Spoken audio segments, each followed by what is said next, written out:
If the Yankees don't make another move before camp starts in 2 weeks, they'd still be in great shape heading into the regular season. They had multiple needs that needed to be addressed, and they did so and then some with the moves they made. They shored up their infield defense by signing Troy Tulowitzki and D.J.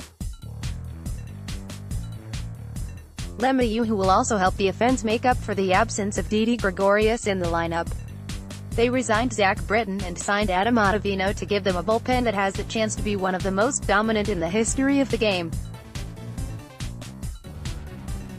Finally, they traded for James Paxton and brought back J.A. Happ to give them one of the most complete starting staffs in baseball. However, if there's one concern with this starting staff, it's potential injuries. Paxton has been on the DL 6 times in 5 seasons, and Masahiro Tanaka has pitched with a tear in his elbow for the last 4 seasons. CC Sabathia is the biggest question mark after he underwent emergency heart surgery back in early December. CC is reportedly expected to be ready to go for spring training, but it's certainly no guarantee that he'll make it all the way through his final big season without going on the DL. That's why the Yanks could sign a low-cost veteran starter who could fill a rotation spot if one of their starters goes down in spring training. So who are some potential options they could sign? Here are 2 names to keep an eye on according to John Heyman of MLB Network. Gio Gonzalez. Gonzalez was a member of the Brewers last season after he was acquired in a late-season trade from the Washington Nationals. The 33-year-old southpaw is a 2-time All-Star who's had a solid 11-year career, so it is a surprise that he's yet to find a new home. Gonzalez was just okay last season, going 10-11 with a 4.21 ERA in 171 innings, and in the postseason he had an ERA of 6.00 and 3 IP. In his playoff career, he has a 4.91 ERA in 8 starts.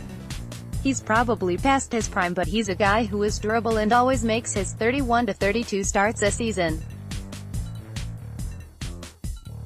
With the Yankees, he wouldn't be guaranteed the opportunity to make that many starts, but he'd definitely be a great option to have if CC or somebody else gets hurt. He's also a guy who gets a lot of ground balls and induces soft contact, so he could be a good option as a long man out of the pen or someone who could get out of tough left-hander.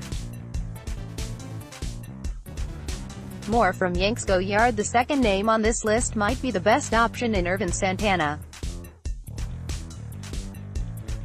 Santana is coming off an injury-plagued season where he only made 5 starts because of surgery to his middle finger. However, prior to 2018, Santana was coming off back-to-back seasons with an ERA under 3.40 where he made a combined 63 starts. Injuries have never really been a concern with Santana prior to last season, and between he and Gonzalez, he definitely has the best stuff. His propensity for giving up home runs is somewhat troubling, but he'd be a solid 5th or 6th starter for any team in baseball. Whether the Yankees have any interest or if he's willing to sign with a team that's not gifting him a rotation spot remains to be seen. Although if there's mutual interest and they could get Santana for a 1-year deal around $2 minus $3 million, the Yanks should consider doing so. Next, Yankees. Will Greg Bird make the opening day roster? I know that Jonathan Loaisiga, Chance Adams and Domingo German are other potential rotation options, but they may not be ready to take on a rotation spot in the case of injury. Santana doesn't have their upside, but he's been there before and has proven to be a consistent big league starter for the better part of the last decade.